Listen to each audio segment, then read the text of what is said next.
ফারহানা, আমি প্রথমে আপনার কাছে যেটা জানতে চাইবো যে আপনি দীর্ঘদিন বিএনপির রাজনীতি করেছেন। এখন বলা উচিত বেশ কিছু, এখন মানে আমি বলা উচিত আছে বেশ কিছুদিন ধরে আপনি আসলে বিএনপির যে রাজনৈতিক কর্মসূচি বা সরকারে আসার পরে যে বিএনপি, তাকে আপনি সমালোচনা করছেন, মানে তীব্র সমালোচনাই করছেন।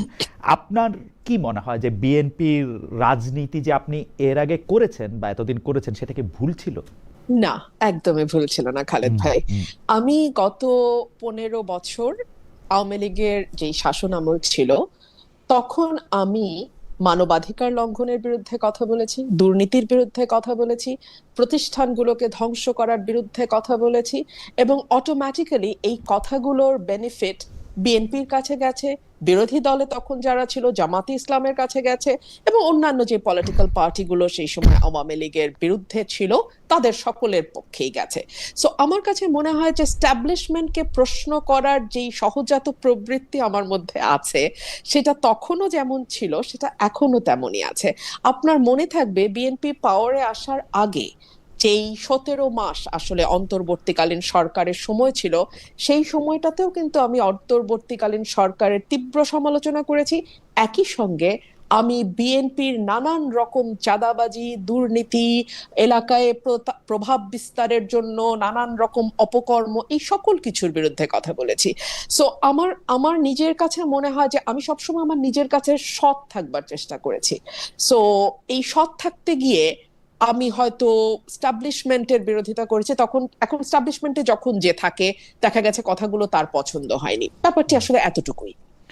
বেঁচে ফারহানা, আপনি আওয়ামী লীগের বিরুদ্ধে যেমন বলেছেন, তত্ত্বাবধায়ক সরকার বা অন্তর্বর্তীকালীন সরকারের বিরুদ্ধে যেমন বলেছেন, সেটা ঠিক, সেটির সুফল বা সেটির কারো না কারো পক্ষে তো গিয়েছেই, বিএনপি বা জামাত ইসলামের পক্ষে গিয়েছে, কিন্তু আপনি কিন্তু বিএনপির নেতৃত্বের পক্ষেও কথা বলেছেন, বিএনপির নেতৃত্বের হুম পক্ষেও হুম। বিভিন্ন প্রশ্নের উত্তর দিয়েছেন। কিন্তু এখন আপনি সেই মানে নিজের বলা কথার বিরুদ্ধেই অনেক সময় অনেকখানে দাঁড়াচ্ছেন। আমাদের প্রশ্ন হচ্ছে যে এখনকার বিএনপি কি আগের বিএনপির চেয়ে আলাদা? মানে সরাসরি আলা- আলাদা? কোথায় আলাদা যদি একটু আলাদা। বলতেন? বিএনপির আসন পরিবর্তন হয়ে গেছে। হুম, তখন বিএনপি ছিল শোষিতের আসনে, এখন বিএনপি হয়ে গেছে শাসকের আসনে। আমি যদি শোষক নাও বলি, হুম, সার্টেনলি বিএনপি শাসকের আসনে।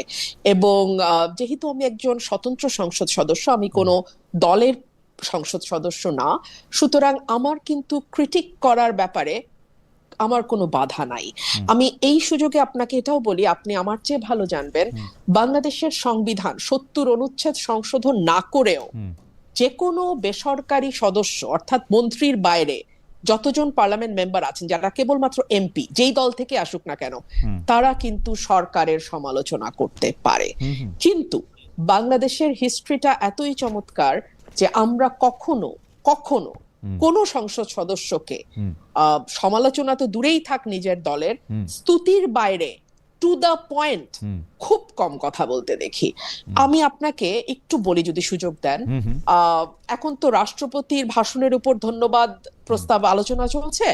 আমি অবাক হয়ে দেখলাম, বিশ্বাস করেন, 300 জন সংসদ সদস্য একজনও হুম, একজনও বলল না এই প্যারাগ্রাফে বা মাননীয় মহামান্য রাষ্ট্রপতি এটা বলেছেন, তার প্রেক্ষিতে আমার বক্তব্য এইটা, হুম, বা এই প্যারাগ্রাফে এটা বলেছে, আমি কিন্তু বলেছি। হুম, এবং ভেরি কি বলবো, এটাকে ইন্টারেস্টিংই বলি, দুঃখজনক হুম, লাগে তারপরেও ইন্টারেস্টিংই বলি।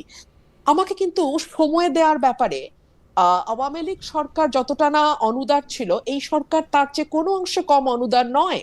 হুম, আমাকে একবার বিরোধী দলের চিফ হুইপের কাছে দৌড়াতে হয়, হুম, একটু টাইম দাও, 2টা মিনিট বাড়াও। সে বলে, না না আমি তো জানি না, আপনি সরকারি দলের কাছে যান। সরকারি দলের কাছে যাই, তারাও তো রেসপন্সিবিলিটি নেবে না, কারণ কে আর মানে ডেকে কাছে হুম, ডেকে বকাবাদ্য শুনতে চায়, তাই না? হুম, সো আন্ডারস্ট্যান্ডেবলি তারাও চায় না যে আমি কথা বলি।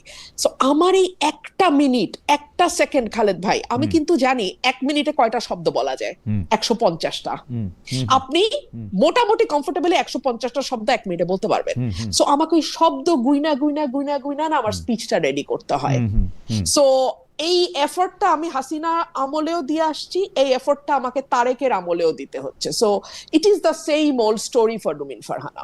বেঁচে ফারহানা, জাস্ট মানে আপনাকে যদি এই সরকার মনোনীত করতো নির্বাচনের জন্য, বা মনোনীত করে নাই নির্বাচনের জন্য, এইটা থেকে আপনার পার্সোনাল গ্রাজ বা ক্ষোভের জায়গাটা কি আসে?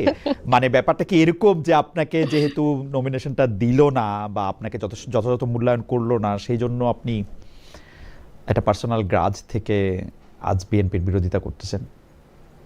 তাহলে খালেদ ভাই আপনি আমাকে বলেন, নমিনেশন তো ডিক্লেয়ার হয়েছে নভেম্বরে, হ্যাঁ, এন্ড অফ নভেম্বর।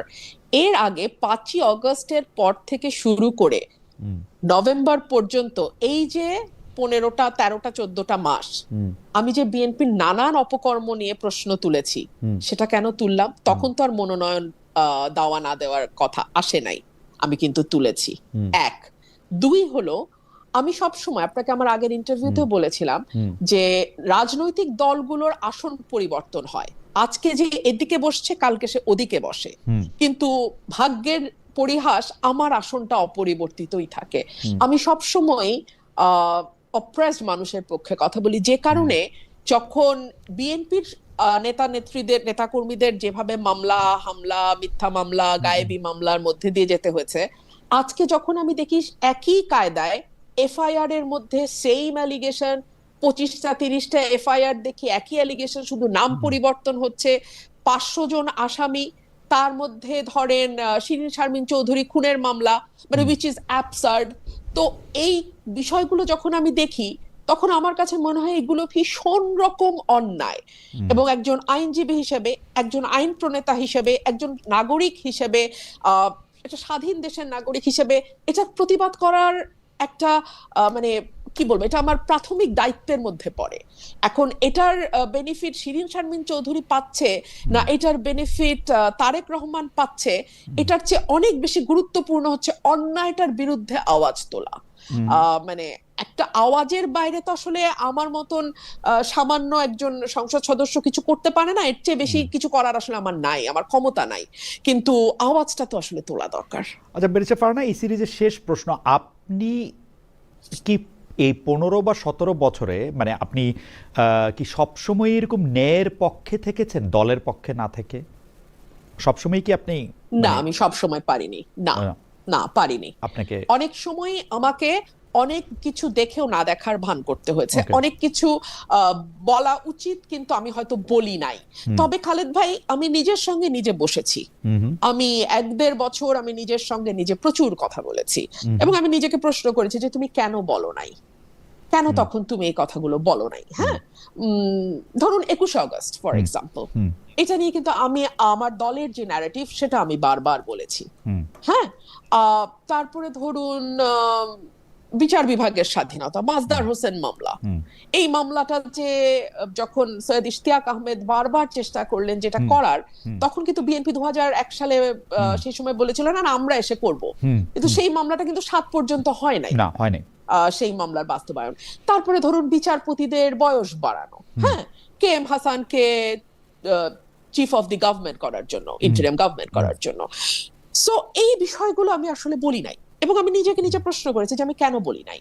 আমার কাছে মনে হয়েছে যে তখন যেরকম হিনিয়াস ভাবে বিরোধী দলকে দমন করা হচ্ছিল, তখন আমার কাছে এই সত্যগুলো বলার চেয়ে অনেক বেশি গুরুত্বপূর্ণ হয়ে দাঁড়িয়েছিল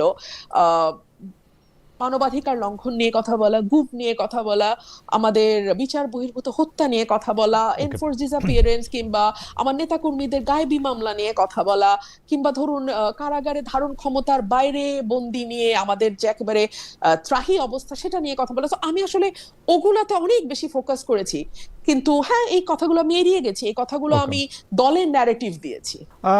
পরের প্রসঙ্গে আসি, যে অনেকে বলছেন স্পেসিফিকলি একজন তো বলে দিচ্ছেন যে সংসদের বাইরে বিএনপি ও জামায়াতের যে দ্বন্দ্ব সেইটা আসলে আর্টিফিশিয়াল। আমরা যাকে ডক্টর মোহাম্মদ ইউনূস পরিচয় করে দিয়েছিলেন যে এই আন্দোলনের একজন গুরুত্বপূর্ণ মানুষ হিসেবে, সে মাহফুজ সাহেবও বারবার, সাবেক উপদেষ্টা, বারবার বলেছেন যে এটা একটা ভাগ বাটোয়ারার সংসদ, এরকম ইঙ্গিত করেছেন বারবার।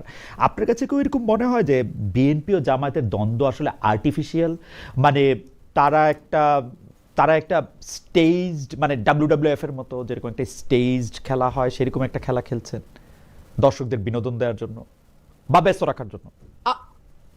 আমি এখন আপনাকে যে উত্তরটা দেব তারপরে আমার উপরে তীব্র সাইবার অ্যাটাক হবে, দুটো দল থেকেই তীব্র সাইবার অ্যাটাক আসবে আমার উপরে। কিন্তু তারপরেও সত্য কঠিন, কঠিনেরই তো ভালোবাসিলাম, তাই না?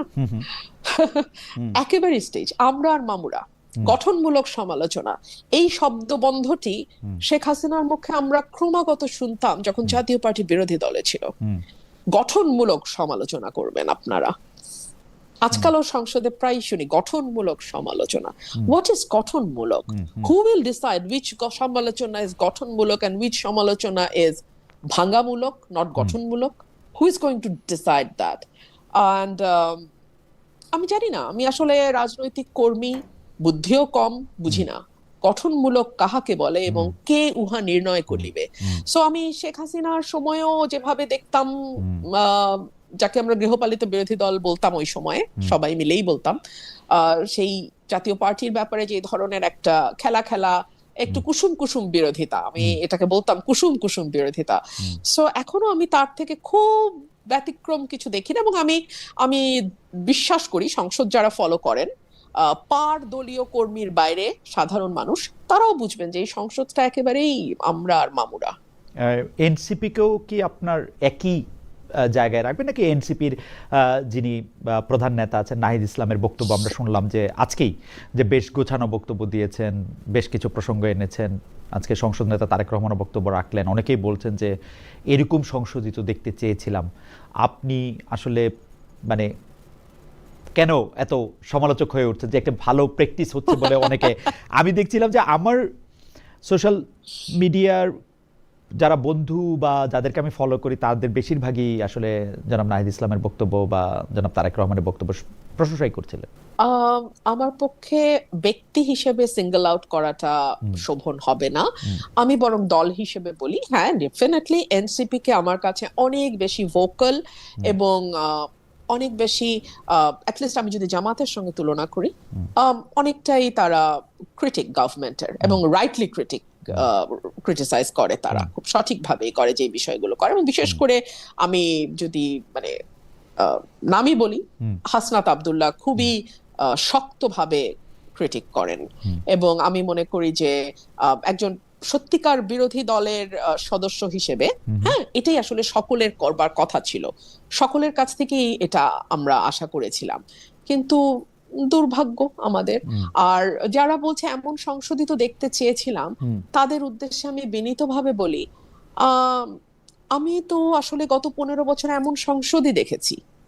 হ্যাঁ, মানে যদি 15 এটি বাদই প্রথম দেন, নয়, এটি প্রথম নয়। না না না না না 14 সাল থেকে 24 পর্যন্ত আপনি ধরেন না, হ্যাঁ 14 থেকে 24 পর্যন্ত অন্তত 10টা বছর তো আমরা আসলে এই কুসুম কুসুম বিরোধিতা, গঠনমূলক সমালোচনা, তুমিও আছো আমিও আছি, শুধু শুধু তো আর খারাপ কথা আমরা কেউ কারো বিরুদ্ধে বলবো না, একটু একটু পিঠ চাপড়ানো, একটু একটু খোঁচা, মিষ্টি মিষ্টি প্রেম, এই সংসদ তো আমরা দেখছি ভাই। মানে 14 থেকে 24 ইট ওয়াজ অ্যাবসলিউটলি দ্য সেম।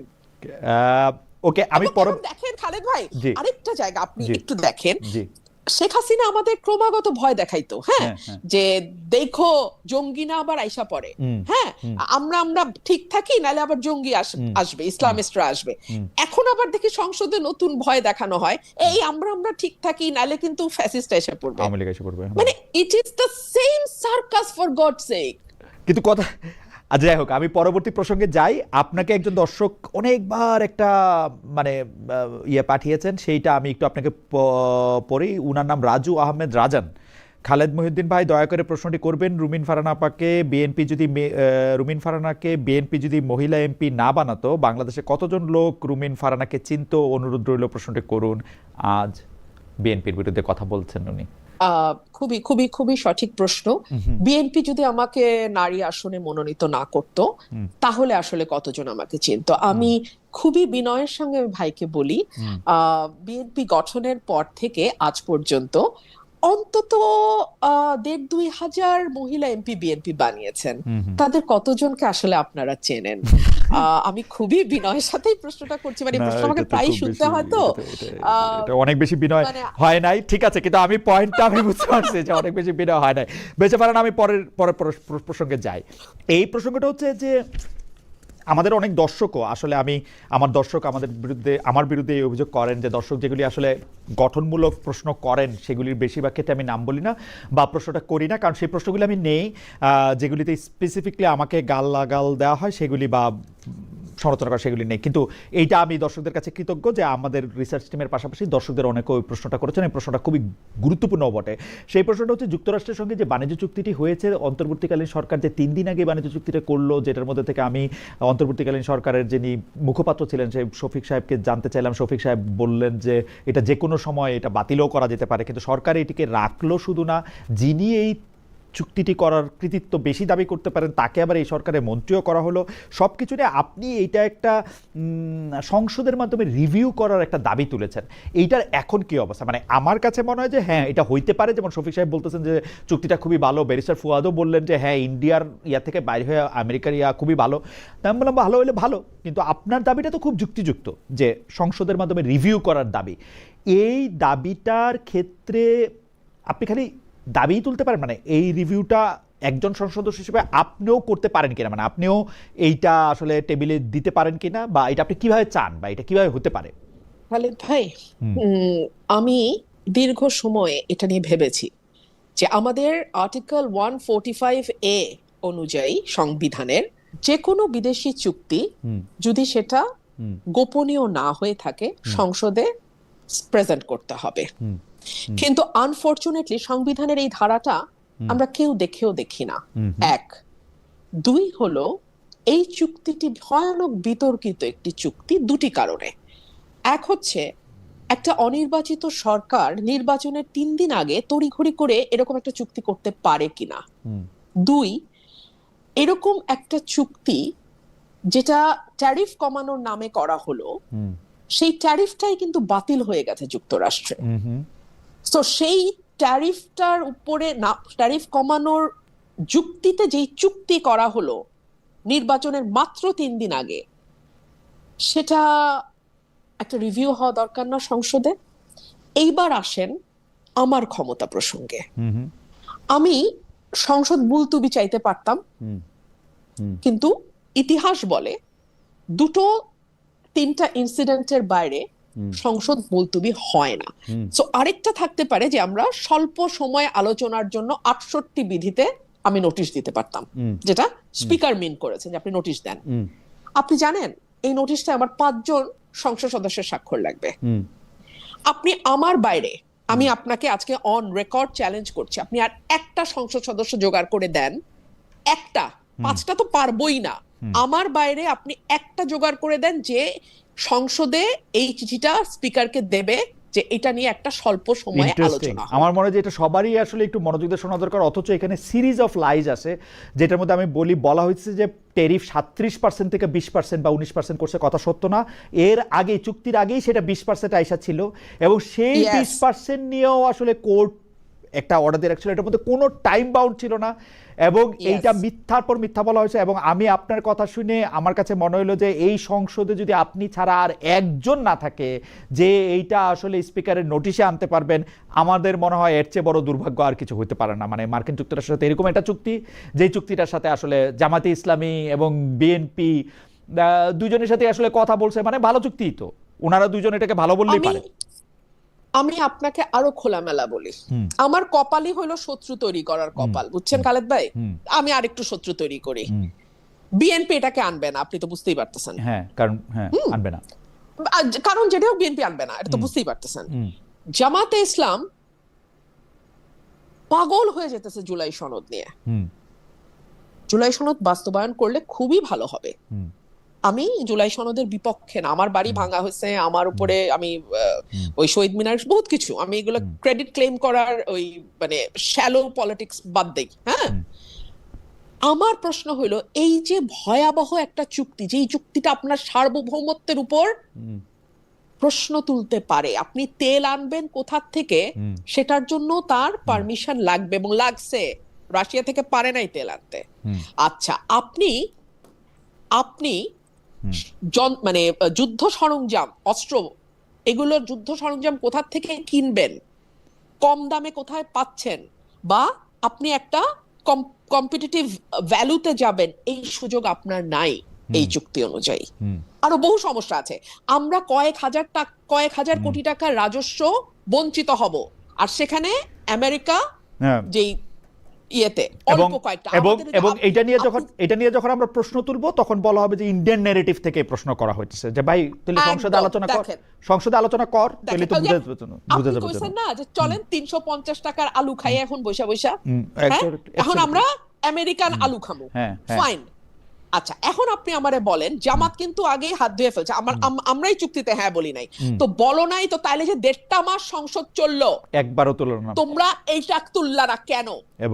এবং এইটার ব্যাপারে তারা কোনো, এবং আপনি যে বলছেন যে আমরাও মামুরা, এটার একটা আমার কাছে মনে হয় যে এটাও একটা প্রমাণ। দেখেন আবার আমার কাছে মনে হয় যে বড় বড় বিষয় না, যাই হোক, আপনাকে দর্শকের আরেকটা মন্তব্য একটু শোনাই। উনার নাম আল জাইদ ভ্লগস। উনি বলছেন তাহলে তো বলা যায় ফেসিস্ট হাসিনার আমলে রুমিন ফারহানা সংসদে কুসুম কুসুম বিরোধিতা করত, প্লটও নিত। শামীম ওসমানের বোন হিসেবে রুমিন ফারহানা বেশ গদগদ এবং আপ্লুত ছিল। আপনি ইচ্ছা করলে জবাব দিতে পারেন, নাহলে আমরা পরের প্রসঙ্গে যেতে পারি। এটা না আসলে অ্যাডহোমিনাম ফ্যালাসি, মানে উনি আমার বক্তব্য ওনার খুবই গায়ে লেগেছে, কিন্তু সেটার কোনো জুৎসই জবাব উনি পাচ্ছেন না। এক হচ্ছে আমি প্লট নেই নাই, আমি একদিনের মাথায় প্লটের আবেদন প্রত্যাহার করেছি। আমি কুসুম বিরোধিতা করেছি না আগুন বিরোধিতা করেছি এটা সারা বাংলাদেশ জানে, হ্যাঁ। আর কুসুম বিরোধিতাটা এখন আমি দেখি যারা আমাকে গালি দিতে চায় তারা ব্যবহার করছে। এই কথাটি মানে জনকই আমি এই কথাটা প্রথম পার্লামেন্টে বলেছিলাম। আর জননী আর 3 নাম্বার আরেকটা কি বললেন, শামীম ওসমানের বোন, হ্যাঁ নিশ্চয়ই, বিকজ আওয়ামী লীগের ফাউন্ডার মেম্বারসদের মধ্যে শামীম ওসমানের বাবা যেমন ছিল আমার বাবাও ছিল, সো সেই অর্থে শামীম ওসমান আমার বাবার বন্ধুর ছেলে। কারণ আমরা একটা পলিটিক্যাল মানে ফ্যামিলি থেকে একটা লিগ্যাসি বহন করছি, so that's fine. I mean এটা হতেই পারে। VGR 937, আমি পরবর্তী প্রসঙ্গে যাওয়ার আগে এটা একটু বলি। ডক্টর ইউনূসের বিরুদ্ধে ষড়যন্ত্র বাদ দেন খালেদ ভাই, উনি আপনাদের জন্য ডক্টর ইউনূস ব্যর্থ হয়েছিল। ডক্টর ইউনূসের বিরুদ্ধে ষড়যন্ত্র বাদ দেন, আপনাদের জন্য ডক্টর ইউনূস ব্যর্থ হয়েছিল। Okay fine. আমি ডক্টর ইউনূস তো ব্যর্থ হয় নাই খালেদ ভাই, উনি 666 কোটি টাকার কর মওকুফ করছে। আমি ষড়যন্ত্র করে আমাকে বাদ দিতে বলছি। ঠিক আছে, আমি পরবর্তী প্রসঙ্গে উনি এখন ভিভিআইপি প্রোটোকলের উদ্ভট নজির তৈরি করে ওটা উপভোগ করতেছে, মানে উনি তো ব্যর্থ হয় নাই, উনি যা করতে চাইছিল তাই করে গেছে উনি বাংলাদেশ থেকে। কিন্তু সর্বশেষ সরকার প্রধানের তো 1 বছর আসলে ভিভিআইপি প্রোটোকল থাকাই উচিত, মানে এটা নিয়ে আমরা এত উদ্বিগ্ন কেন হইতেছি? মানে যিনি সরকার প্রধান আছেন তিনি তার চেয়ারটা ছাড়া কেন জানেন? হ্যাঁ জি বলেন। হ্যাঁ, উদ্বিগ্ন কেন? কারণ এটাকে লুকাইতে চাইছে। কোনো কিছু লুকাইতে চাওয়া ইজ নট ভেরি নাইস। আপনাকে একটা মেসেজ দেয় যে সামথিং ফিশি।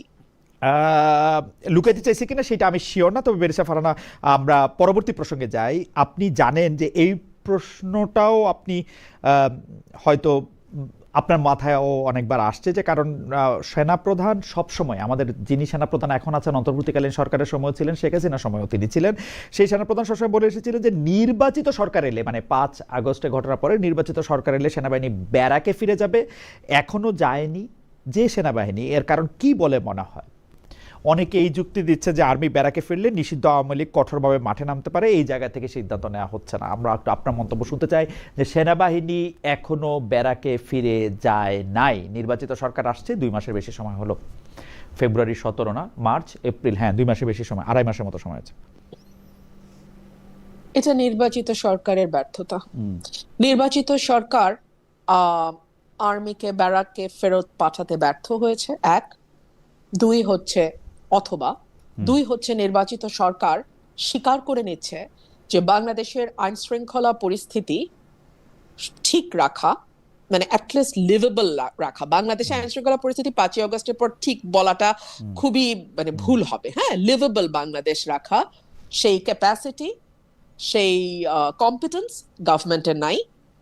3 হচ্ছে এই সরকার একই সঙ্গে এই বার্তাও দিচ্ছে যে আওয়ামী লীগ যদি রাজনৈতিকভাবে মাঠে নামে তাহলে তাকে মোকাবেলা করবার মতন তাদের সেই পলিটিক্যাল উইজডম বলেন বা পলিটিক্যাল স্ট্রেংথ বলেন বা পলিটিক্যাল কি বলবো পলিটিক্যাল ক্যাপাসিটি বলেন, সেটাও গভর্নমেন্টের নাই। এর বাইরে তো আমি আসলে কেন সেনাবাহিনী ব্যারাকে ফিরছে না তার জবাব দিতে পারবো না। কারণ একটা যুদ্ধ বিধ্বস্ত দেশ যখন ছিল বাংলাদেশ, সেই সময়ও কিন্তু বঙ্গবন্ধু বাংলাদেশের মাটিতে নেমেই ইন্ডিয়ান আর্মিকে বাধ্য করেছিল চলে যেতে ইন্ডিয়াতে। এটা কিন্তু ওনার একটা বিরাট সাফল্য হিসেবে দেখা হয়, বিরাট সাফল্য। সো সেখানে একটা নতুন গভর্নমেন্ট, বাংলাদেশে কোনো যুদ্ধ হয় নাই, number one. Number two, Bangladesh কোনো ওয়ার অবস্থায় এখন নাই, আগেও হয় নাই, এখনো নাই। এরকম অবস্থায় সেনাবাহিনী যারা, মানে আমার সবসময় আমাদের সেনাবাহিনী প্রধানকে মনে হয়েছে যে উনি উনি যা বলছেন উনি সেটা মিন করছেন। উনি সত্যি উনি বলেছেন আমি টায়ার্ড, আমি ক্লান্ত হয়ে গেছি এই সিভিল দায়িত্ব পালন করতে করতে, that is not my job. He is absolutely right, that is not his job. কিন্তু তাকে এটা করতে হচ্ছে, স্টিল তিনি এবং সেখানে এখনো আছেন, করতে হচ্ছে, স্টিল তিনি সেখানে আছেন, এবং তিনি তিনি সেখানে আছেন, এবং এবং তাকে এটা করতে হচ্ছে নিশ্চয়ই। এই গভর্নমেন্ট তাকে সেই, মানে নিজেরাও সেই ভরসা পাচ্ছে না যে তারা আর্মিকে ছাড়া তারা ল অ্যান্ড অর্ডার কে ঠিক রাখতে পারবে। এবং আমাদের হোম মিনিস্টার ভেরি ইন্টারেস্টিংলি ওনার সকল বিষয়ে ব্যুৎপত্তি আছে, আলহামদুলিল্লাহ, মাশাআল্লাহ। মানে উনি সংবিধান নিয়ে যখন কথা বলেন তখন আমার মনে হয় যে মানে আমাদের মানে সংবিধানের বড় বড় যারা মানে মানে কি বলবো বিশেষজ্ঞ ছিলেন এবং আছেন এখনো, তারাও খুবই থতমত খেয়ে যাবেন। হ্যাঁ, উনি এত ভালো সংবিধান বোঝেন, জানেন। মানে উনি যদি একটু মাটিতে নেমে এসে, মানে সংবিধানের বইয়ের থেকে মাটিতে নেমে এসে আইন শৃঙ্খলাটার দিকে একটু তাকাইতেন, যদি মবের দিকে একটু নজর দিতেন, যদি ওনার দলের নেতাকর্মীদের চাঁদাবাজি এবং এলাকায় এলাকায় যে দখলদারিত্ব সেটার দিকে নজর দিতেন, কিংবা ধরুন এই যে হরে দরে কশ্যপ গোত্রের মতন মামলা হচ্ছে হরে দরে, হ্যাঁ, সেগুলোর দিকে একটু মানে নজরদারিটা বাড়াইতেন, তাহলে হয়তো মানে আর্মি ব্যারাকে ফিরে যেতে পারতো, তাহলে হয়তো বাংলাদেশের মানুষ আরেকটু পিসফুলি ঘুমাইতে পারতো, তাহলে হয়তো যারা কোনো দল করে না তারা আরেকটু বেশি নিরাপদ বোধ করতো। আমার কাছে এটাই মনে হয়। মব নিয়ে যখন কথা বললেন তখন আমি আমার মনে আছে যে আপনার সঙ্গে ঢাকায় যখন আমার কথা হয়েছিল, সাক্ষাৎকার আপনি বলেছিলেন যে অন্তর্বর্তী আমি আপনাকে কোট করছি, অন্তর্বর্তী সরকারের কোনো অংশের ইন্ধনেই একটি শক্তি মাঠে ছিল যারা মবের মাধ্যমে অরাজক পরিস্থিতি তৈরি করত। গত 17 মাসে কয়টি মব ভাঙা হয়েছে, কয়টি মাজার ভাঙা হয়েছে, এই একসময় এগুলির হিসাব রাখা কঠিন হয়ে পড়েছিল। কিন্তু আমরা কিন্তু এই অন্তর্বর্তী সরকার চলে যাওয়ার পরও একই রকম ঘটনা দেখছি, একই রকম ঘটনা পাচ্ছে। আপনি ডক্টর ইউনূসের আমলে মবের পেছনে অন্তর্বর্তী সরকারের কোনো অংশের ইন্ধনের কথা বলছিলেন, এখনকার ঘটনা এই সরকারের কোনো অংশের ইন্ধন কি দেখেন? এখন তো আমরা মানে থানার ভিতরে মব করা হচ্ছে, যেটাতে ছাত্রদলকে আমরা আক্রমণকারী দেখছি। অনেকে বলছেন যে তাদের বিরুদ্ধে মামলাটা পর্যন্ত নেওয়া হচ্ছে না। এই যে ঠিক সমস্যাটা এই জায়গাটাতে খালেদ ভাই, ঠিক এই জায়গাটাতে আমরা একটা ট্রেন্ড সেট করেছে 17 মাস ধরে, হ্যাঁ, যে দাবি আদায় করতে চাও লোক জড়ো করো, কোনো কিছুর মানে কোনো ব্যক্তির কাছ থেকে 10 লাখ 20 লাখ টাকা একবারে নিতে চাও, মব তৈরি করো, কোনো প্রতিষ্ঠানের প্রধান পরিবর্তন করতে চাও, মব তৈরি করো, কাউকে চেয়ার থেকে সরাই দিতে চাও, মব তৈরি করো। এই যে একটা কালচার 17 মাস ধরে আমরা একেবারে মানে সমাজের মধ্যে বৈধতা দিয়ে দিলাম, সেটা থেকে তো চট করে উঠবে না মানুষ, যদি না আপনি শক্ত হাতে সেটাকে হ্যান্ডেল করেন। ধরেন খালেদ ভাই, আমি আপনার একটু বলি, 21শে ফেব্রুয়ারি আমার উপর হামলা হয়ে ফুল পায়ে পিষে আমার নেতাকর্মীকে পিটায়া ব্রাহ্মণবাড়িয়ায় এই ঘটনা ঘটছে শহীদ মিনারে ফুল দেওয়ার সময়। আমি বিএনপি কে অলওয়েজ বলি আনস্মার্ট পার্টি। হ্যাঁ, মানে এদের যতটুকু না মানে মানে ইয়ে আছে, ক্যাপাসিটি আছে, কিন্তু সেটাকেও তারা না প্রপারলি পলিটিক্যালি ইউটিলাইজ করতে পারে। ধরেন ওই দিনই যদি স্বরাষ্ট্রমন্ত্রী একদম শক্তভাবে কন্ডেম করে যারা এটার সঙ্গে যুক্ত তাদেরকে আইনের আওতায় নিত, তাহলে কিন্তু এখন তারা এটাকে পলিটিক্যালি পজিটিভ একটা কালার দিতে পারতো। মানে কিছুটা ক্রেডিট তাদের ঝুলিতে গিয়ে জমা হইতো যে আমরা কিন্তু জিরো টলারেন্সে আছি, সে আমাদের দলের বাইরে চলে গেছে, সে স্বতন্ত্র এমপি, কিন্তু আমরা তার বিরুদ্ধে হওয়া কোনো অন্যায়কেও মানব না। It's a very beautiful message from the government side. কিন্তু তারা কিন্তু আমি একটু ডেভিলস অ্যাডভোকেট হই, আপনার ব্যাপারে এইসব সিদ্ধান্ত নেওয়া তো মুশকিল, কারণ আছে আপনি তো একাই 100, আপনি তো ডিসি সাহেবকে ধমকান, তাকে আঙ্গুল তুলে বকা দেন, তাকে মানে বাদ করে দেন। মানে এখন আসলে একটা স্বরাষ্ট্রমন্ত্রী চেয়ারে বসে থেকে আপনার বিরুদ্ধে আক্রমণটা আপনি ইনিশিয়েট করেছেন কিনা সেইটাও তো একটা ধরেন আমি ইনিশিয়েট করেছি, হুম, উনি দেন অ্যান্ড দেন বিষয়টা অ্যাড্রেস যদি করতেন, পুলিশকে ফোন করতেন। আর আজকালকার দিনে না খালেদ ভাই বিশ্বাস করেন, হুম, ওই আমার ম্যাজিস্ট্রেটকে বুড়া আঙ্গুল দেখানো যেমন লুকানো যায় না, হুম, আবার একইভাবে হুম, ওই আমি আমার কিছু ইনিশিয়েট আমি করলাম কিনা হুম, হুম, সেটাও লুকানো যায় না। আর বিশেষ করে স্পটলাইটের নিচে যারা থাকে তাদের তো আরো কিছু লুকানো যায় না। হুম, সো এইটা বোধহয় এমন কোন রকেট সায়েন্স হইতো না যে ইনিশিয়েটটা কে করলো, কেন হইলো, কোথায় হইলো। এটার ভিডিও ফুটেজ, মানে স্টিল ছবি হাজার হাজার ফেসবুকে ভাসা বেড়াইতেছে। সো আমি জাস্ট বলতেছি কি, এখন আমি ডেভিলস অ্যাডভোকেট হই, হুম, মানে বেচারা বিএনপি এটাকে পলিটিক্যালি এনক্যাশ করতে পারতো, হুম। কিন্তু বেচারা বিএনপি ওইটুকু মানে হয়তো মনে করছে দরকার নাই, 222টা সিট আসে, তারপরে হচ্ছে যে যারা আসে তারা মামুরা আসে, তারা আপনি একজন মানে ইউ আর অ্যাবসলিউটলি রাইট। আমরা এই জন্য আমি আমার আমরা সংসদের প্রথম দিন বলছিলাম আমরা ফিজিক্সে brute majority is a very bad আমরা সিগন্যাল, আমরা signal for the ruling party. আমরা আমরা আমরা আসলে মানে ইয়া পড়তে গিয়ে আমার এটা প্রায় মনে হয় যে থিটা ক্ষুদ্র বলিয়া ওকে উপেক্ষা করা যায় এখানে। মানে ওইটা ইয়েস। আমি আমি আমি পরবর্তী প্রসঙ্গে যাই। সেই পরবর্তী প্রসঙ্গ হচ্ছে জুলাই সনদ। যে জুলাই সনদ বিএনপি অক্ষরে অক্ষরে বাস্তবায়ন করবে এমন কথা আগে স্বরাষ্ট্রমন্ত্রী সালাউদ্দিন সাহেব বলতেন, এখন প্রধানমন্ত্রী তারেক রহমান সাহেবও বলছেন, মানে এখন বলছেন, আগে বলেছেন। অন্তর্বর্তী সরকারের জারি করা অধ্যাদেশ বিষয়ে আমরা দেখছি সরকার পিক এন্ড চুজ করছে, মানে এই গুম অধ্যাদেশ, বিচার বিভাগের আলাদা সচিবালয়, সংবিধান সংস্কার কমিশন এইসব বিষয় বাতিল করে দিয়েছে। এসব নিয়ে কি বলবেন? মানে জুলাই সনদ নিয়ে আপনার অবস্থান কি? এই সরকার যেমন আপনার একটা খুবই ইন্টারেস্টিং অবস্থান আমি দেখি যে সবাই যখন গণপরিষদের, সবাই বলতে মানে বিএনপি ছাড়া বাকি সবাই যখন গণপরিষদ না মানে সংবিধান সংস্কার পরিষদের জন্য আলাদা একটি শপথ নিল, তখন আপনি সেটা নেন নাই। কিন্তু জুলাই সনদ নিয়ে কি তাহলে আপনি বিএনপির সঙ্গে আছেন না জামাতের সঙ্গে আছেন, মানে নাকি আপনি? দেখুন খালেদ ভাই, আমি কয়েকটা বিষয়ে মনে করি সুরাহা হওয়া দরকার, এটা জুলাই সনদে থাকুক আর না থাকুক। এক হচ্ছে সকল ক্ষমতা এক ব্যক্তির হাতে কেন্দ্রীভূত, এই জায়গাটার পরিবর্তন দরকার। সেটা আপনি প্রধানমন্ত্রীর সাথে মন্ত্রী পরিষদের ক্ষমতার ভাগাভাগি বলেন, কিংবা আপনি প্রধানমন্ত্রীর সাথে রাষ্ট্রপতির ক্ষমতার ভাগাভাগি বলেন, এখানে একটা ব্যালেন্স আসা দরকার। এক।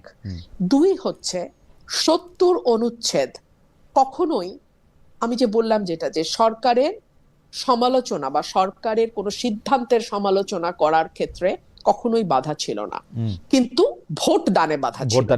এখন যদি কিছু জায়গায় ভোট দানের সেই বাধা তুলে নেওয়া হয়, মানে কিছু জায়গায় বাদ দিয়ে বাকিগুলোতে মানে ভোট দানে কোনো বাধা নাই, হতে পারে। তিন হচ্ছে আমাদের এই যে উইনার টেকস অলের সংস্কৃতি, এবং প্রতিটা ইনস্টিটিউশনের প্রধান, এখন তো শুধু প্রধান না খালেদ ভাই, এখন একেবারে লেজ পর্যন্ত, মানে মাথা ফ্রম হেড টু টো, প্রতিটা লেয়ারে লেয়ারে লেয়ারে এক যারা পাওয়ারে থাকে তাদের একচ্ছত্র আধিপত্য। এই জায়গাটাকে সরিয়ে ইনস্টিটিউশন গুলোকে শক্তিশালী করার জন্য, সেটা আপনি বিচার বিভাগ বলেন, সেটা আপনি আমলাতন্ত্র বলেন, সেইটা আপনি পুলিশ বলেন, মানবাধিকার কমিটি, যেটাই হোক, হ্যাঁ, প্রত্যেকটা ইনস্টিটিউশনকে শক্তিশালী করা এবং সেখানে মেরিটোক্রেসিকে প্রাধান্য দেয়া, এর বাইরে আসলে আমার মনে হয় যে মানে this are the very basic things যেখানে আমাদের পরিবর্তন আনতেই হবে। কিন্তু আপনার কাছে মনে হয় না যে আপনার BNP chairperson Tarique Rahman, BNP chairman Tarique Rahman অনেক চেষ্টা করতেছেন, অনেকে বলতেছেন যে তিনি এত বেশি ক্ষমতা বিলিয়ে দিচ্ছেন যে আসলে সালাউদ্দিন সাহেবের মনে প্রধানমন্ত্রী, তিনি হয়তো মানে তিনি বিভিন্ন জায়গায় তো ক্ষমতায়িত করতেছেন অন্যজনের, মানে এই অভিযোগ আমি করতে, মানে আমার কাছে ভালোই লাগে উনি বসে থাকেন, সালাউদ্দিন সাহেব কথা বলেন, ভালোই লাগে। সালাউদ্দিন সাহেবের ওই যে সংবিধান পড়ানো, ও ভালোই লাগে আমার কাছে। তা কিন্তু ঘটনা হইতেছে যে উনি তো ক্ষমতার বিকেন্দ্রীকরণ করতে চেষ্টাই করতেছেন মনে হয়, মানে খোদ সংসদে থাকা অবস্থাতেও কথা বলতে ওকে দিচ্ছেন, খুবই খালেদ ভাই খুবই লো প্রোফাইল মেনটেন করছেন। আমি যদি সরকারকে মানব দেহের সঙ্গে তুলনা করি, মাথা হচ্ছে প্রধানমন্ত্রী। এখন আপনি যদি হাত দিয়ে ভাত না খেয়ে পা দিয়ে ভাত খান, তাহলে একটা লেজে গোবরে অবস্থা হয়ে যাবে না? মানে আইনমন্ত্রীর দায়িত্ব হলো সংবিধানের উপর লেকচার দেওয়া, সেটা যদি স্বরাষ্ট্রমন্ত্রী দেয় তাহলে আসলে আইন শৃঙ্খলাটা কে দেখবে? ওটা কি আইনমন্ত্রী দেখবেন? হুম। মানে এই যে একটা লেজে গোবরেকে যদি আপনি বলেন ক্ষমতার ভারসাম্য বিকেন্দ্রীকরণ, তাহলে আমার আর কিছু বলার নাই। হুম। কিন্তু আমি একটা লেজে গোবরে দেখতে পাচ্ছি আর কি। মানে এটা আমার সাথে, আমি জানি যারা পার মাতালের মতো দল মানে না করলে এটা একমত হওয়ার কথা। কিন্তু বেঁচে ফারানা, আমি শুধু মানে আপনাকে একটু মনে করাই দিতে চাই যে আহ, তৃতীয় টার্মে যখন রেকর্ড করার জন্য টনি ব্লেয়ার প্রধানমন্ত্রী হলেন, যেটা 2005 সালের নির্বাচনে, তখন দেখা যেত যে টনি ব্লেয়ারকে কোনো প্রশ্ন করলেই তিনি চ্যান্সেলর অফ এক্সচেকার, যিনি গর্ডন ব্রাউন, যিনি এবার পরে প্রধানমন্ত্রী হয়েছিলেন, তার কাছেই সবকিছু ঠেলে দিতেন। মানে এটা টেলিভিশনে, সংসদে, সবকিছু, এটা তো অসুবিধাটা কি? মানে আমি যদি মনে করি এই উত্তরটা আমার এই কলিগ ভালো দিবেন, তিনি এখন স্বতন্ত্র মানে কি মন্ত্রী, এটা দেখার কি আমার খুব বেশি দরকার আছে? মানে উনি তিনি মানে তিনি অর্থমন্ত্রী ছিলেন গর্ডন ব্রাউন, মানে যদি আমি চ্যান্সেলর অফ দ্য এক্সচেকার, মানে আমি দর্শকদের জন্য বললাম, কিন্তু অর্থমন্ত্রী সকল বিষয়েই আসলে কথা বলতেন সে সময়। আমি আমি আমি আমি এটা শেষ কথা বলি, ওই নির্বাচনে আমাকে আগে লিখে দিতে হয়েছিল ব্লেয়ারকে ভোট দিলে ব্রাউনকে পাবেন। সিরিয়াসলি, প্রথম মানে ব্লেয়ারকে, হ্যাঁ, এবং তাই হয়েছে। মানে তো অসুবিধা কি? সালাউদ্দিন মানে তারেক সাহেবকে ভোট দিলে সালাউদ্দিন সাহেবকে পাইলে একদম মানে কোনো অসুবিধা নাই। তারেক সাহেবকে ভোট দিলে পুরো মন্ত্রী পরিষদই পাওয়া যাচ্ছে, তাতেও কোনো অসুবিধা নাই। অসুবিধা হচ্ছে যদি উনি ওনার মন্ত্রণালয়কে সঠিকভাবে, আচ্ছা, একেবারে 100% দেওয়ার পরে উদ্বৃত্ত সময়টা বা উদ্বৃত্ত কাজটা উনি করতেন, তাহলে আর কোনো কথা থাকতো না। আমি সংখ্যাটা এই মুহূর্তে মনে পড়ছে না, গত 2 মাসে একটা হত্যার পরিসংখ্যান বেরিয়েছে, and the number is alarming. আমার নাম্বারটা এক্সাক্ট মনে নাই বলে আমি আর এটা বলছি না এখানে, কিন্তু আমার এটুকু মাথায় আছে যে that figure was alarming. ওকে, এটা কোনো ভালো বার্তা দেয় না। একটা নির্বাচিত সরকার থাকা অবস্থায় কুষ্টিয়াতে যে ঘটনাটা ঘটেছে, একজন মাজারের ব্যক্তিকে ধরে নিয়ে এসে দফায় দফায় মেরে তার মৃত্যুকে এনশিওর করা, এবং এবং তারপরের ঘটনা আরো ভয়ানক খালেদ ভাই, তার পরিবার কিংবা তার মুরিদগণ কেউ মামলা করার সাহস করে নাই। আপনি আপনার রাষ্ট্রে এতটুকু সিকিউরিটি একটা মানুষকে দিতে পারছেন না যাতে তার জীবনের অধিকার নিশ্চিত হয়, তা তো পারছেন নাই, আবার তার পরিবার বা তার নিকটাত্মীয়রা মামলা করবে, সেই সাহসটুকুও যখন তারা সঞ্চয় করতে পারে না, তখন সেটা সরকার এবং আরো প্রিসাইসলি স্বরাষ্ট্রমন্ত্রীর ব্যর্থতাকে ইঙ্গিত করে। না, স্বরাষ্ট্রমন্ত্রী এদিকে ব্যর্থ, ওদিকে খারাপ, মানে ইংরেজিতে খারাপ, অঙ্কে ভালো, এরকম তো হতে পারে, তাই না? মানে সবাই মানে উনি হয়তো মানে আপনি বলতেছেন যে অবশ্যই স্বরাষ্ট্র মন্ত্রণালয় তার প্রাথমিক দায়িত্ব, কোনো অসুবিধা নাই। জি হ্যাঁ খালেদ ভাই, তাহলে আমি যদি অঙ্কে ভালো হই, আমি আর ইংরেজিতে খারাপ হই, তাহলে আমি অঙ্ক নিয়েই ফার্দার পড়াশোনাটা করবে হয়তো উনি, আমি অনার্স মাস্টার্সে ওইটা নিয়ে অঙ্ক নিয়ে উনি হয়তো ইংরেজিতে যাব না। উনি হয়তো ইংরেজির জন্য একজন মানে প্রাইভেট টিউটর হয়তো রাখবেন তখন একটু পরে, মানে একটু গুছাইতে তো একটু সময়, মানে আমরা একটু আগে শুরু করেছি কিনা তার সমালোচনা, সেটা আমি বুঝতে চেষ্টা করতেছিলাম, যে মানে একদম প্রথম দিন থেকে। আমি বরং এটা বলি যে আমরা তাকে ওয়েক আপ কল দিচ্ছি।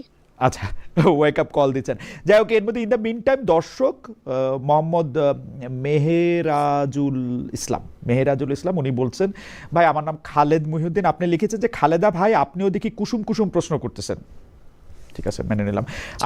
আমি একটু আপনার কাছে ওই যে ডিজিটাল সিকিউরিটির প্রসঙ্গে একটু আসি, যে বেশ কিছুদিন ধরে যারা মানে বিভিন্ন রকম মানে সাইবার ক্রাইম বা বট আইডির আক্রমণের শিকার, আমরা যদি ওইভাবে বলি, তার মধ্যে আপনি একজন, মানে প্রধানমন্ত্রীর তথ্য উপদেষ্টা সম্প্রতি বলেছেন যে কোনো ধরনের মিস ইনফরমেশন, ডিসইনফরমেশন এই সরকার টলারেট করবে না। আপনি এখন কেমন দেখতেছেন আসলে মত প্রকাশের স্বাধীনতা, এই bot ID, misinformation, disinformation, এগুলি আসলে কিভাবে আপনি দেখেন? মানে কথা হইল যে আমরা কি কেউ আমার বিরুদ্ধে একটা মিথ্যা কথা বললো, আমরা কি তার আসলে গ্রেপ্তার দাবি করতেছি, সেইটা কি আবার বাক স্বাধীনতায় হস্তক্ষেপ করা হবে কিনা?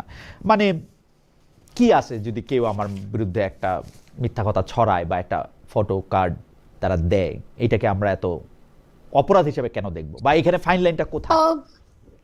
ফাইন লাইনটা আমার কাছে যেটা মনে হয়, মানে আমি তো অসম্ভব রকম এগুলোর শিকার হয়েছি। একে তো নারী, তার উপর এস্টাবলিশমেন্ট বিরোধী নারী, হুম, তার উপর women with a voice. Hmm, so আমাকে ভয়ানক রকম আক্রমণের শিকার হতে হয়েছে, এবং গত কয়েক বছর ধরে আসলে আমার কাছে মনে হচ্ছে ফাইন লাইনটা হচ্ছে যতক্ষণ পর্যন্ত না, হ্যাঁ, আপনার সেই মিথ্যা ফটোকার্ড হুম, একটা অস্থিরতা তৈরি করছে, ততক্ষণ পর্যন্ত এটাকে পাত্তা দেওয়ার কিছু নেই। ধরুন হুম, বলা হলো যে আপনি ধর্মের বিরুদ্ধে হুম, এই কথা বলেছেন, যেটা আপনি বলেন নাই, হুম, হুম, এবং এটা আপনার জীবন এবং আপনার পরিবারের উপর একটা হুমকি তৈরি করছে, তখন আমার মনে হয় এই ধরনের মিথ্যাকে দেন অ্যান্ড দেয়ার অ্যাড্রেস করতে হবে, দেন অ্যান্ড দেয়ার এই ব্যাপারে অ্যাকশন নিতে হবে। কিন্তু এর বাইরে আপনি আমার বিরুদ্ধে, আমি আপনার বিরুদ্ধে গালাগালি, নোংরা কথা, হুম। বিশ্রী মানে ফটোশপ করা আপনার ছবি, যেরকম যা ইচ্ছা করে আপনার আর যেরকম কি। রুচি, আপনার রুচিকে আপনি প্রতিনিধিত্ব করেন, কোনো অসুবিধা নাই।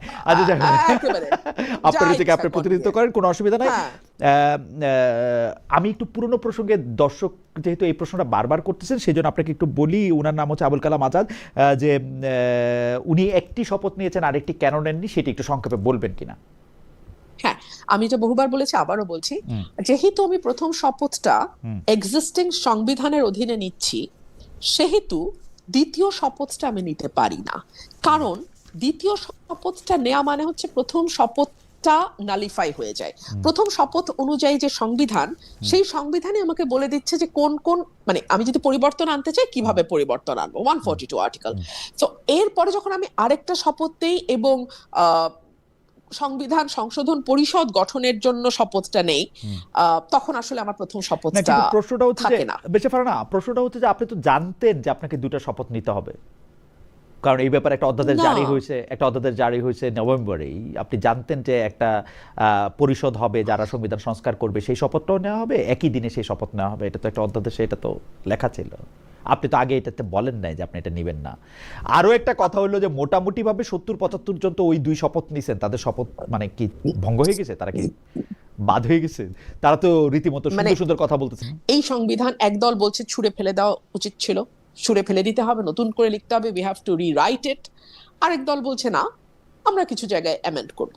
যারা বলছে ছুঁড়ে ফেলে দেওয়া দরকার ছিল, তারা কেন 5ই অগস্টের পর সেটা ছুঁড়ে ফেলে দিল না? হুম, হুম, তারা কেন বিপ্লবী সরকার গঠন করলো না? হুম, হুম। হুম, এখন কি দাঁড়িয়েছে, সংবিধানের কিছু অংশ আপনি সুবিধা মতো মানছেন, হুম।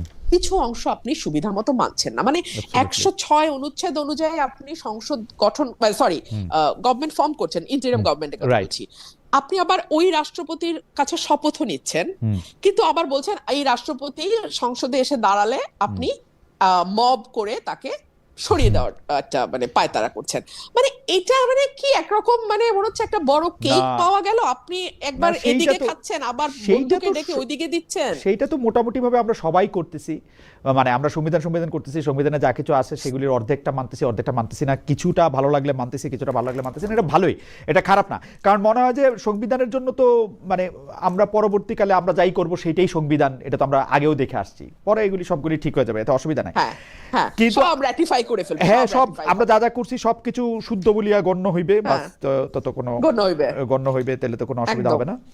আম, আমি একদম। এই প্রসঙ্গে যখন প্রশ্নটা করব, তখন দর্শকরাও আসলে কাছাকাছি বিষয়ে কথা বলতেছেন যে গত এক বছর ধরে যারা আপনাকে পছন্দ করেন, তারা আপনার কথা পছন্দ করছেন, তাদের বড় একটি অংশ আবার এই অভিযোগ তুলছেন যে আপনি আওয়ামী লীগকে বাঁচিয়ে রেখেছেন, আওয়ামী লীগের নেগেটিভ ধরে রাখার কাজ করছেন। মানে আপনি আসলে একজন মানে গুপ্ত আওয়ামী লীগার, আপনার মনের মধ্যে আওয়ামী লীগটাই আছে, অনেকে এরকম বলতেছেন। মানে আপনি কি দেখেন যে আমার কাছে না নিজেকে, মানে আমি যদি তাদের সকল অভিযোগ হুম, সত্য বলিয়া ধরিয়া লই, হুম, হ্যাঁ, যে আমি আওয়ামী লীগকে বাঁচায় রাখছি, আওয়ামী হুম, লীগের ন্যারেটিভ বাঁচায় রাখছি, হুম, তাহলে সম্ভবত আমি একটা লাইফ সেভিং মেশিনের মতন, হুম, বুঝছেন? হুম, যখন বিএনপি আইসিইউতে ঢুকে আমি গিয়ে বিএনপি রে বাঁচাই, হুম। যখন আওয়ামী লীগ আইসিইউতে ঢুকে আমি গিয়ে আওয়ামী লীগ রে বাঁচাই। না, হইলেন কিন্তু লাইফ সেভিং আমার মেশিন, যখন সুদিন আসে, হইলেন লাইফ সেভিং মেশিন। আপনি তো ওই সময় বিএনপি করতেন, সেজন্য আপনি বিএনপিকে বাঁচাইতে চেষ্টা করছেন। আপনি তো আওয়ামী লীগ করেন নাই, নাকি করেন সেজন্য গোপনে মানে? না, আমি আওয়ামী লীগ করি না, হ্যাঁ, অবশ্যই আমি আওয়ামী লীগ করি না। আচ্ছা, কিন্তু আমি আপনাকে কিন্তু এই উত্তরটা দিয়েছি যে হ্যাঁ, যখন আপনার প্রতিপক্ষের হাত থেকে তলোয়ার পড়বে, তখন তাকে আঘাত করা সবচেয়ে বড় কাপুরুষের কাজ। ওকে, আপনি আপনার প্রতিপক্ষকে আঘাত করবেন, আমি আপনাকে তখনই বীর বলবো যখন সে তার সর্বোচ্চ শক্তির অবস্থাতে থাকে। আওয়ামী লীগ যখন তার সর্বোচ্চ শক্তিশালী অবস্থায় ছিল, তখন আজকে যারা কমেন্ট করছে তাদেরকে নিয়ে কিছু বলা কি ঠিক হবে? না মানে ঠিক আছে, মানে আমরা নিশ্চয়ই বুঝতে পারতেছি কিছু, আপনি বুঝে নেন। জি জি জি। Simple. তাহলে আপনি আসলে মানে আপনার বক্তব্যগুলি আওয়ামী লীগের পক্ষে এখন যাচ্ছে, কারণ হচ্ছে যে আপনি আসলে যার প্রতি অন্যায় হচ্ছে তার পক্ষে কথা বলছেন, ব্যাপারটা কি এরকম যে এখন সিম্পল, একদম একদম ভেরি সিম্পল। কিন্তু আওয়ামী লীগ এত বছর ধরে, মানে একটা প্রশ্ন তো আসেই যে আওয়ামী লীগ এত বছর ধরে যদি এত অন্যায় করতে পারলো, তার বিরুদ্ধে আসলে আমরা ন্যায় কেন করব? মানে অনেকে এই প্রশ্ন আমারও করে যে মানে অন্যায়রে তো অন্যায় দিয়ে ন্যায় করবো কেন জানেন? হ্যাঁ জি বল। না না না না, কখনো না। জি, ঘৃণার পাল্টা ঘৃণা যখন আপনি শুরু করবেন না, ঘৃণার চাষের বাইরে আপনি আর কিছু দেখবেন না। মানে I for an I will make the entire society blind. Right. So আমি সেটা করব না। তো আপনি যে আওয়ামী লীগের চেয়ে বেটার, আপনি আওয়ামী লীগকে সরাইছেন কেন? কারণ আওয়ামী লীগ খারাপ ছিল। তো আপনি যদি সেটাই আবার করেন, তাহলে আওয়ামী লীগের দোষ কি ছিল? আপনি যদি সেই মিথ্যা মামলা দেন, আপনি যদি সেই গায়েবী মামলা দেন, আপনি যদি শিরিন শারমিন চৌধুরীকে তার এই বয়সে খুনের মামলা দিয়ে মাটিতে ফেলে দেন, ফর গডস সেক তাকে মাটিতে ফেলে দিতেন, হ্যাঁ, তো এটা যখন আমরা বিরোধী দলের নেত্রীকে এই হেনস্থা করা হয়েছিল, তখন সেটা যদি আমাদের কষ্ট লেগে থাকে, তাহলে আজকে যখন আবার কাউকে না কাউকে পলিটিক্স করার কারণে এভাবে হেনস্থা করছে কেউ না কেউ, তখন তো আমার সেটা প্রতিবাদ করতে হবে। না হলে তো আমার আগে প্রতিবাদটা লেজিটিমেট হয় না। তার মানে কি, যখন আমি ব্যক্তি দেখে প্রতিবাদ বেছে নেই, তার মানে আমি আসলে ন্যায়টাকে সমর্থন করি না, আমি ব্যক্তির চর্চাটা করি। আমি সেটা করতে চাই না খালেদ ভাই। বেঁচে ফেরা না। আমাদের আবার একটু পিছনে যেতে দিচ্ছে দর্শকদের কারণে। উনার নাম আমি সান্ধি অন্বেষা এরকম কিছু একটা নাম। উনি বলতেছেন রুমিন আপাকে এনসিপির 6 জন এমপিকে অ্যাপ্রোচ করেছেন ইউএস চুক্তি নিয়ে, করলে তাদের রিপ্লাই কি, না করলে উনার দাবিটা কতটা সঠিক? আপনি আসলে তাদেরকে অ্যাপ্রোচ করেছেন কিনা, যদি এক কথা জবাব দেন আমাদের অন্য প্রসঙ্গে যাওয়ার আগে। আমি যদি পাল্টা প্রশ্ন করি, 6 জন এমপি, জি না আমি অ্যাপ্রোচ করিনি, জি, কারণ আমার মনে হয়েছে যে যদি তারা করারই হতো দলগতভাবে, তাদের এটা আর বহু আগেই করার কথা। আমি কোনো উপায় অন্ত না দেখেই এককভাবে এটা তুলতে বাধ্য হয়েছে, এবং যেহেতু আমাদের হাতেও সময় নাই আর একদিন মাত্র, সো আমি পয়েন্ট অফ অর্ডার ছাড়া আমার আসলে আর কোনো উপায় ছিল না। ওকে ওকে। আরেকটা মন্তব্য আপনি নেন প্লিজ। উনি সংসদের স্বরাষ্ট্রমন্ত্রীর প্রশংসা করেন, কিন্তু এখানে সমালোচনা করছেন, এটা কি ঠিক? বিরোধিতা করলে সংসদে করতেন, এটা নিয়ে কি বলবেন? উনার নাম চায়না আরাফাত, ইয়াসিন আরাফাত, মানে যার নাম, হ্যাঁ ইয়াসিন আরাফাত বোধ হয়, মানে ঠিক আছে। ওকে, হ্যাঁ মানে সংসদে আপনি সরাসরি হ্যাঁ, প্রশংসা করেছেন, এখানে আপনি নিন্দা করছেন, সংসদে আপনি কেন তার সরাসরি? কিছু কথা আমরা সার্কাস্টিক্যালি বলি, সার্কাসম যদি না বুঝে তাহলে আসলে আমি কিভাবে বুঝায় বলবো যে ওটা আসলে সার্কাসম ছিল, এটা কিন্তু একটা জোক ছিল, মানে দ্যাটস টু মাচ। জোক বলে দিয়ে আসলে একটু বলতে হবে যে আপনি একটু আমাদের দর্শকদের উদ্দেশ্যে একটু বলতে পারেন যে সংসদে আপনি আসলে স্বরাষ্ট্রমন্ত্রীকে নিয়ে কি বলেছেন, মানে জোকটাও যদি একটু বলতেন আর কি তাহলে। আমি কিন্তু আজকেও বলছি উনি সংবিধানে অসাধারণ। ও আচ্ছা আচ্ছা আচ্ছা, কিন্তু ওনার অসাধারণ অন্য জায়গায় হলে ভালো হতো। হ্যাঁ হ্যাঁ, অ্যাবসলিউটলি। ভারত যেন ডক্টর ইউনূস সরকারের বিদায় আর বিএনপিকে ক্ষমতায় আনার জন্য মুখিয়েছিল, এটা অনেকে বলে থাকেন, কিন্তু মে মাসের প্রথম সপ্তাহ থেকেই ভারতের পর্যটন ভিসা স্বাভাবিক করা হবে, সেইটাও একরকম কথা আমরা শুনতেও পেয়েছিলাম। কিন্তু আমার কাছে ডক্টর ইউনূস সরকারের সাথে বিএনপি সরকারের ভারত বিষয়ে অবস্থান খুব বেশি বদল মনে হয় না। শুধুমাত্র জনাব খলিলুর রহমানের ভারত সফর করে শেখ হাসিনাকে প্রত্যর্পণ, মানে শেখ হাসিনাকে বাংলাদেশে ফেরত দেওয়ার ব্যাপারে একটা কথা আদায় করা ছাড়া, আপনি এটাকে কিভাবে দেখেন? আসলে কি ভারত শেখ হাসিনাকে ফেরত দেওয়ার ব্যাপারে সিরিয়াস? মানে আপনার টেকটা কি, আপনি যদি একটু বলতেন। আমি একজন পলিটিক্যাল পার্সন হিসেবে আমার কাছে মনে হয় যে এটা ভারত কখনো করবে না, because Sheikh Hasina was the tested and trusted friend of India. এখন যদি তারা শেখ হাসিনাকে ফেরত দেয়, এটা কিন্তু তাদের অন্য বন্ধু যারা আছে বিভিন্ন দেশে, তাদের কাছে একটা খারাপ বার্তা যাবে। এক, দুই হচ্ছে ভারত কিন্তু একটা বিষয় পরিষ্কার করেছে যে কেউ যদি তাদের দেশে আশ্রয় নেয়, তাহলে তারা তাকে কখনো তার দেশে পুশ করে না। দালাই লামার কথা তারা কিন্তু খুব বলে, সো এখন আমি এই সকল কিছু দেখে আমার কাছে মনে হয়েছে যে আমার মনে হয় না শেখ হাসিনাকে তারা ব্যাক করবে। আর তাছাড়া আমাদের বন্দি মানে যে বিনিময় চুক্তিটা আছে, হ্যাঁ, মানে ফেরত পাঠানোর যে চুক্তিটা, সেটা কিন্তু অনেকগুলো ইফস এন্ড বাটস আছে। আমি আমি মানে গত 24 সালে পড়েছিলাম এটা, এখন আর অত একদম এক্স্যাক্টলি বলতে পারবো না আপনাকে, মুখস্থ নাই, কিন্তু যে যদি পলিটিক্যাল মোটিভেটেড কেস যদি তারা মনে করে, হ্যাঁ, তখন কিন্তু তারা কিছুতেই আর বন্দিকে ফেরত পাঠায় না। এবং ডেফিনেটলি শেখ হাসিনা যেহেতু পলিটিশিয়ান, ওনার কেস তো পলিটিক্যালি মোটিভেটেড, তো তারা বলবেই। সো মানে এইসব নানান দিক দেখে আমার কাছে মনে হয়েছে যে না, এটা তাদের ফেরত পাঠানোর কথা। আপনি এনসিপিতে যোগ দিতে পারেন সোশ্যাল মিডিয়াতে এমন আলোচনার প্রেক্ষিতে। আপনি নিজেই ফেসবুকে জবাব দিয়ে যা বলেছেন সেটি আমরা দেখেছি যে সরাসরি হা না বললেও পরে এক সাক্ষাৎকারে সেটিকে গুজব গুঞ্জন বলেছেন। আপনার ফেসবুক পোস্টে আপনি ইংরেজিতে বিখ্যাত বাণী একটা করেছেন, যার বাংলা অনুবাদ অনেকটা এরকম হতে পারে: গুজব রটায় নিন্দুকেরা, ছড়ায় বোকারা, আর বিশ্বাস করে গাধারা। আপনার কাছ থেকে একটু শুনতে চাই যে স্পষ্ট এই ধরনের কোনো প্রস্তাব আপনার কাছে এসছে কিনা। দর্শকদের মধ্যে কেউ কেউ বলছেন যে আপনি আসলে এনসিপিতে গেলে একটা নতুন যুগের নতুন বন্দোবস্তের রাজনীতি আমরা দেখতে পেতাম। এই মুহূর্তে আমার কোনো দলেই যাবার কোন রকম কোনো পরিকল্পনা নাই, কোনো দলেই না। একদম লাউড এন্ড ক্লিয়ার, আমি আমার রাজনীতিটা at least for the time being, এই সময়ের জন্য আমি আমার মতো করে করতে চাই।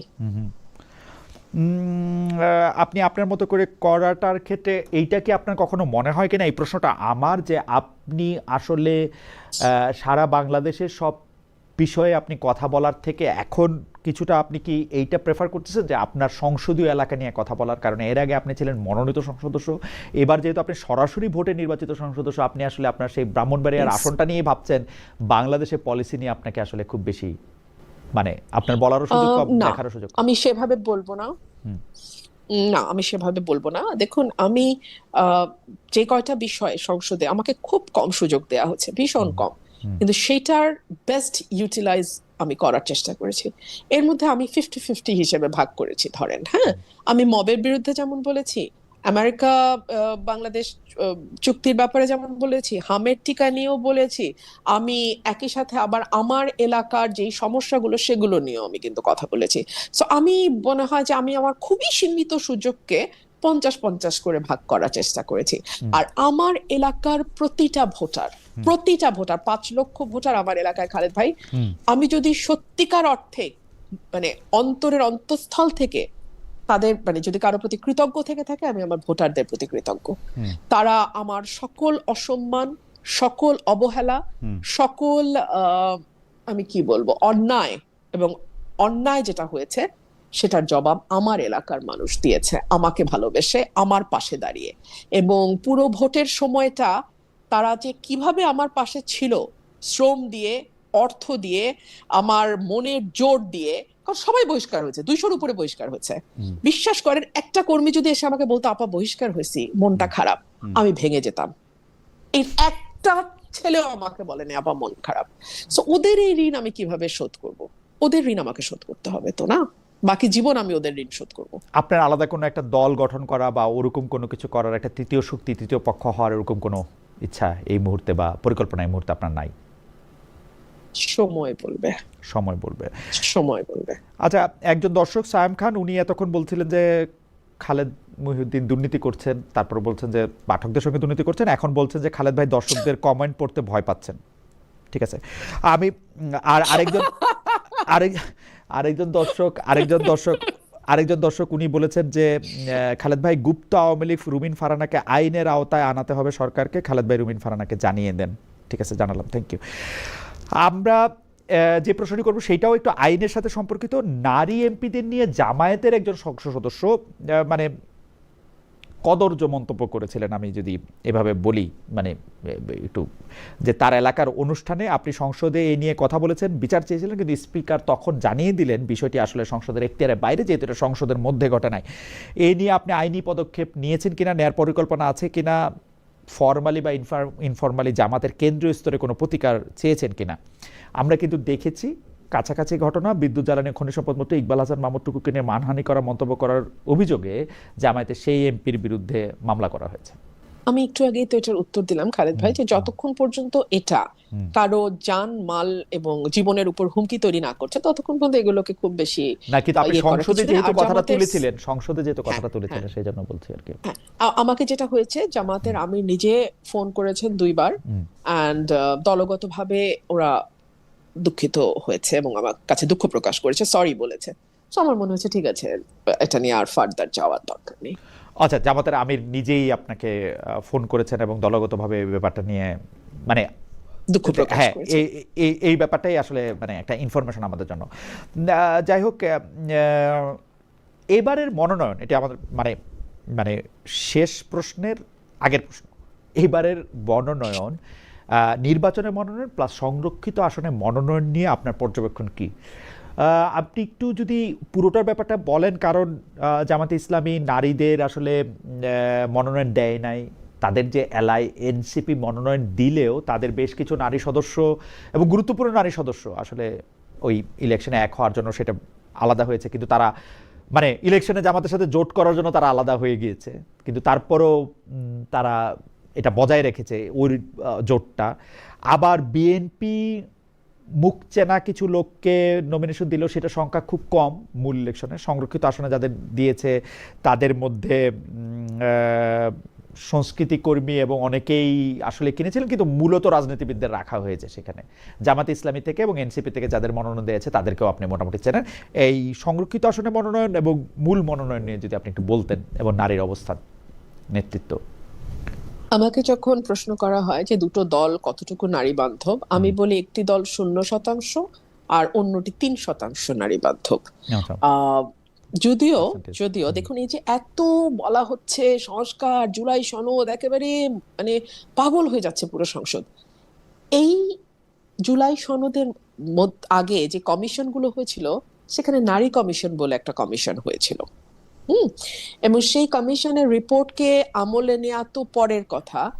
সেই কমিশনে যারা সদস্য ছিলেন তাদেরকে যে ভাষায় পাবলিকলি অ্যাড্রেস করা হয়েছে, গালাগালি করা হয়েছে, very unfortunate, very very unfortunate. এক দলের সবশীল বলছে নিজেকে, মুক্তিযুদ্ধের চেতনা লালন করছে প্রতি মুহূর্তে মুহূর্তে, কিন্তু নমিনেশন দেওয়ার সময় 3 পয়েন্ট সামথিং, এবং প্রত্যেকেই আবার পিতা বা স্বামীর কোটায় মনোনয়ন।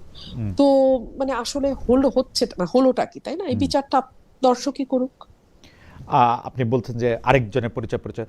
যাই হোক, আওয়ামী লীগ নিয়ে আসলে আমাদের দর্শকদের প্রশ্নের শেষ নাই। একটা প্রশ্ন কমন, সেটা হচ্ছে যে আপনি আওয়ামী লীগের পক্ষে কথা বলছেন কারণ তারা মজলুম সেই জন্য, কিন্তু আপনি এটা নিয়ে মন্তব্য করবেন কিনা যে আওয়ামী লীগ তো ক্ষমা চায় নাই, এত বড় অপরাধ করার পর আওয়ামী লীগ যখন ক্ষমা চায় নাই, বা আওয়ামী লীগ কি তার কৃতকর্মের জন্য ক্ষমা চাইছে কিনা, আপনি কেন তার পক্ষে দাঁড়াচ্ছেন? এইটা ভবিষ্যতের ফেসিস্ট যদি কেউ হয়ে উঠতে চায় সেইটার পথ উন্মুক্ত করবে কিনা? আচ্ছা, দেখুন এখানে অনেকগুলো বিষয়। আওয়ামী লীগ ক্ষমা চায়নি। ক্ষমা চাওয়া না চাওয়াটা তার পলিটিক্যাল স্ট্র্যাটেজি বা ডিসিশন। ভুলও হতে পারে, শুদ্ধ হতে পারে, এটা সময় বলবে, এবং এটার মূল্য তার রাজনীতির মাধ্যমেই চুকাতে হবে। কিন্তু এখন তার বিরুদ্ধে আপনি মিথ্যা মামলা দেবেন কিনা, বা তাকে বন্দী হিসেবে আপনি কিভাবে ট্রিট করবেন, কিংবা আপনি, যেহেতু এটা একটা পলিটিক্যাল পার্টি, সো তার সে রাজনীতি করতে পারবে কি পারবে না, এটা আপনি কি মানুষের হাতে ছাড়বেন, নাকি এটা আপনি ক্ষমতার বলে আপনি ঠিক করবেন যে আমি ঠিক করে দিলাম যে ওরা এখন রাজনীতি করতে পারবে না, আমি ঠিক করে দিলাম যে ওরা নির্বাচনে অংশ নিতে পারবে না। এখন এটা কি মানে আমরা নির্বাহী আদেশ দিয়ে, যেহেতু এখন ক্ষমতা আমরা পেয়ে গেছি, আমরা ঠিক করব, নাকি এটা আসলে মানুষের হাতে, 20 কোটি মানুষের হাতে ছেড়ে দিলাম?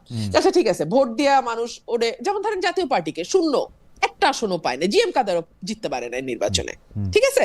এখন আওয়ামী লীগকে যদি মানুষ তার ভোট দিয়ে প্রত্যাখ্যান করত, এই যে সরি বলে নাই, এই যে কোনো রিমোর্স নাই, এই যে তারা মানে অগস্ট মাসে এবং জুলাই মাসে ভয়াবহ গণহত্যা চালাইছে, ইত্যাদি ইত্যাদি ইত্যাদি, সো ইত্যাদি কারণে যদি মানুষ তাদেরকে ভোটের মাধ্যমে জবাব দিত, তাহলে রাজনীতিতে আওয়ামী লীগের অবস্থানটা কি আরো অনেক বেশি দুর্বল হইতো না? অবশ্যই। তাহলে কি আওয়ামী লীগের রাজনীতিটা আরো অনেক বেশি মানে মলিন হয়ে যাইতো না? কিন্তু সেই সুযোগটাই তো আমরা তাদের দিলাম না। অবশ্যই। আমার মনে আছে যে সম্ভবত আপনার সঙ্গেই আলাপে যখন ডয়চে ভেলেতে ছিলাম, আমি এরকম বলেছিলাম, যখন শেখ হাসিনা প্রধানমন্ত্রী আছেন, আমি তখন এরকম বলেছিলাম যে শুধু প্রধানমন্ত্রীর চেয়ারটা ছেড়ে দেন, তারপরে শেখ রেহানাকে বানান প্রধান নির্বাচন কমিশনার, তারপরে ভোট দেন, একদম, তারপরে ভোট দেন। You said তারপরে ভোট দেন। আমার কাছে কিন্তু মনে হয় যে আওয়ামী লীগ বলতে যে জুজুর মানে মানে এইটা খুবই মানে বলা হয় যে আওয়ামী লীগকে আসতে দিলেই আওয়ামী লীগ একদম, ব্যাপারটা আসলে সেরকম নাই হওয়ার কথা ছিল এবং সেটা আসলে জনগণের কাছেই ছেড়ে দেওয়া উচিত ছিল। ব্যাপারে আমি আপনার সাথে একমত। যাই হোক, দর্শকদের আমি একটা জায়গা একটু ক্লিয়ার করি। জি হ্যাঁ, আওয়ামী লীগ নিয়ে আমাকে নিয়ে খুব মানুষের তো খুব কৌতূহল। আমি মানুষকে একটা কথা বলি, আপনি যতবার মব করবেন, হ্যাঁ আমি বাংলাদেশের মানুষকে বলতেছি, আপনি যতবার মব করবেন, আপনি যতবার পিটায় মানুষকে মারবেন, আপনি যতবার মিথ্যা মামলা দায়ের করবেন, আপনি যতবার মানে সাবেক স্পিকারের মতন যার ইমেজ আছে তাকে মাটিতে ফেলবেন ধইরা নিয়ে যাওয়ার নাম কইরা, হ্যাঁ আপনি যতবার তাদের মতন মানুষের বিরুদ্ধে খুনের মামলা দিবেন, হ্যাঁ মানে যেটা আপনার কানে অদ্ভুত শুনাইতেছে, মানে শিরিন শারমিন গিয়ে খুন করছে, হ্যাঁ মানে যেমন রুমিন ফারহানা, আমার কিন্তু খুনের মামলা ছিল আমার বিরুদ্ধে।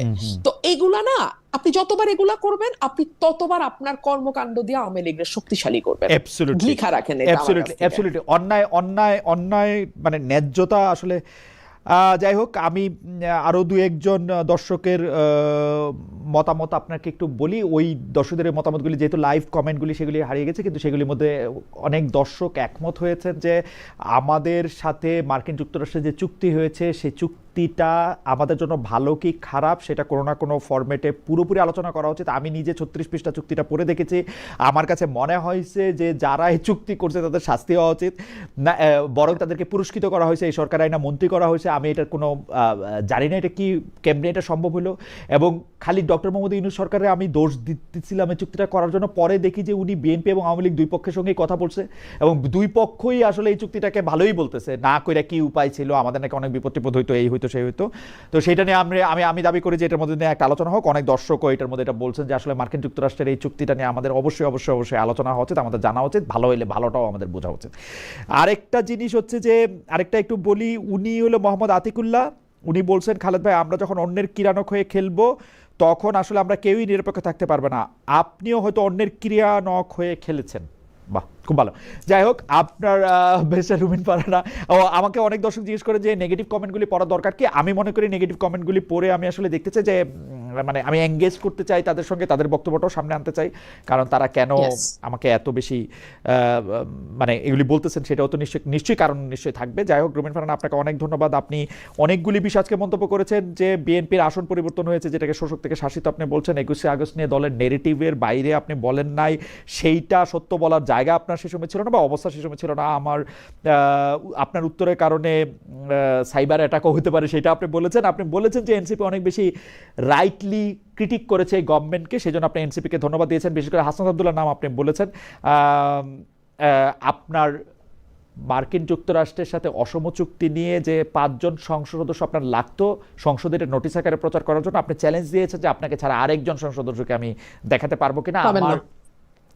আমার অনুষ্ঠানে আমি আশা করি যে আরো অনেক সদস্যই হয়তো দেখবেন বা তাদের কানে যাবে। আপনারা এটা নিশ্চয়ই একটু ভেবে দেখবেন, দেশের স্বার্থে এটা একটু ভেবে রাখা দরকার। আমার মনে হয় যে এটা আপনি দেখবেন। নির্বাচিত সরকার আর্মিকে ফেরত পাঠানোর জন্য ব্যর্থ বলে আপনি বলেছেন, যে এই জন্য আর্মি আসলে ফেরত পাঠাতে যাচ্ছে না, যদিও তারা অনেক ক্লান্ত। এরকম আরো অনেকগুলি বিষয় আপনি বলেছেন। রুমিন ফারহানা, আপনি যদি শেষ 2-1 লাইন কিছু বলতে চান বলে আমরা আজকের অনুষ্ঠান এখানে শেষ করি। আমি আসলে আপনার মাধ্যমে আবার একটা কথা পরিষ্কার করি, সেটা হচ্ছে রাজনীতিকে কেবলমাত্র রাজনীতি দিয়েই মোকাবেলা করা যায়। তাকে যদি আপনি নির্বাহী আদেশ দিয়ে মোকাবেলা করতে যান, তাকে যদি আপনি বল প্রয়োগে মোকাবেলা করতে যান, তাকে যদি আপনি অন্য কোনো ভাবে ষড়যন্ত্রের মাধ্যমে মোকাবেলা করতে যান, সেটা শতগুণ হয়ে আপনার দিকেই ফেরত আসবে। এটুকুই।